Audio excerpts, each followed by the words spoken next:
கிறிஸ்துவில் பிரியமானவர்களே, இந்த நாளுக்கென்று தேவன் நமக்கு அருளியிருக்கின்ற ஜீவ வார்த்தை சங்கீதங்களின் புஸ்தகம் 107வது சங்கீதம் 8வது வசனம்.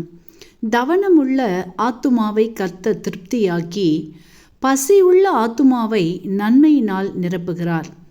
எனக்கு அருமையான சகோதர சகோதரிகளே, இன்றைய நாளில் கர்த்தர் உங்களை எல்லாவற்றிலும் திருப்தியாக்கி நடத்தி ஆசிர்வதிக்கின்ற நாளாய் வாக்கு பண்ணி உள்ளார். இன்றைய நாளிலும் அநேகர் பல நன்மைகளுக்காக, தேவைகளுக்காக, சுகத்திற்காக, விடுதலைக்காக என்று காத்திருப்பீர்கள்.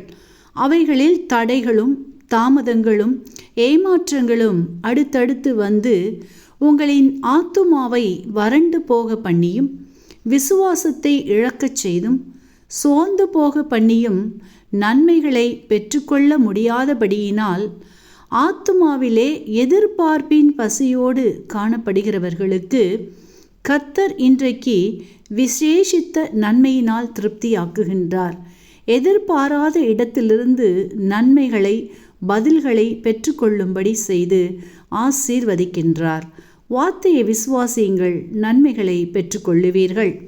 இன்றைக்கும் நாம் வேதத்திலிருந்து கர்த்தரை நம்பினவர்கள் காத்திருந்து பெற்றுக்கொண்ட ஏராளமான நன்மைகளை குறித்து தியானிப்போம்.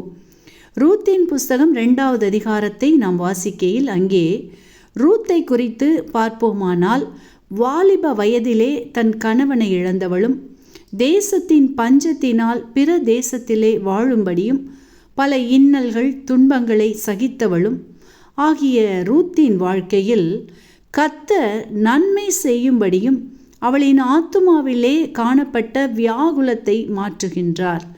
திருப்தியாக்கும்படியும் ரூத்திற்கு நன்மை செய்கின்றார். கர்த்தர் ரூத்தின் வம்சத்தை விருத்தியாக்குகின்றார். போவாஸ் என்கிற நீதிமானின் வசம் ரூத்திற்கு கிருபை கிடைக்கும்படி பாதைகளை திறந்து கொடுக்கின்றார். கதிர் பொறுக்கி வர சென்றவளை கதிர் நிலத்திற்கே சொந்தக்காரியாக மாற்றுகின்றார். ஏராளமான நன்மைகளினால் ஆசீர்வதிக்கின்றார். ரூத்தின் வம்சத்தில் ஓபேத்தை பிறக்கச் செய்து, தாவீதின் வம்சத்தை துளிர்க்கச் செய்து, தொடர்ந்து இயேசு கிறிஸ்துவை உலக இரட்சகரை காணும்படி செய்து ஆசீர்வதிக்கின்றதை நாம் வாசித்து அறிகின்றோம்.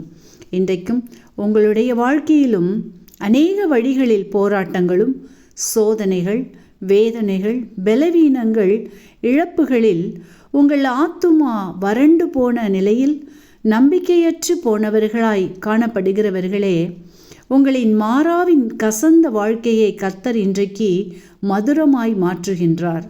இஸ்ரவேலின் தேவனாகிய கர்த்தரின் செட்டையின் கீழ் காத்திருக்கிற உங்களுக்கு நிறைவான பலன் உண்டாகும்படி வழிகளை திறக்கின்றார். எதிர்பார்த்திராத இடத்திலிருந்து நன்மைகளை, தயவுகளை பெற்றுக்கொள்ளும்படி ஆசீர்வதிக்கின்றார். வார்த்தையை விசுவாசியுங்கள், நன்மைகளை பெற்றுக்கொள்ளுவீர்கள். இன்றைக்கும் எந்த வார்த்தைகளை கேட்டுக்கொண்டு இருக்கின்ற உங்களில் யாரேனும் இயேசு கிறிஸ்துவை இதுவரையில் அறியாமலும் விசுவாசியாமலும் ஏற்றுக்கொள்ளாமலும் இருப்பீர்களானால், இன்றைக்கு உங்களை இயேசுவிடம் முழுமையாக ஒப்புக்கொடுங்கள். உங்களின் மாறாவின் வாழ்வையும் மதுரமாய் மாற்றி ஆசீர்வதிப்பார். இயேசு சீக்கிரமாய் வரப்போகிறார். ஆமேன்.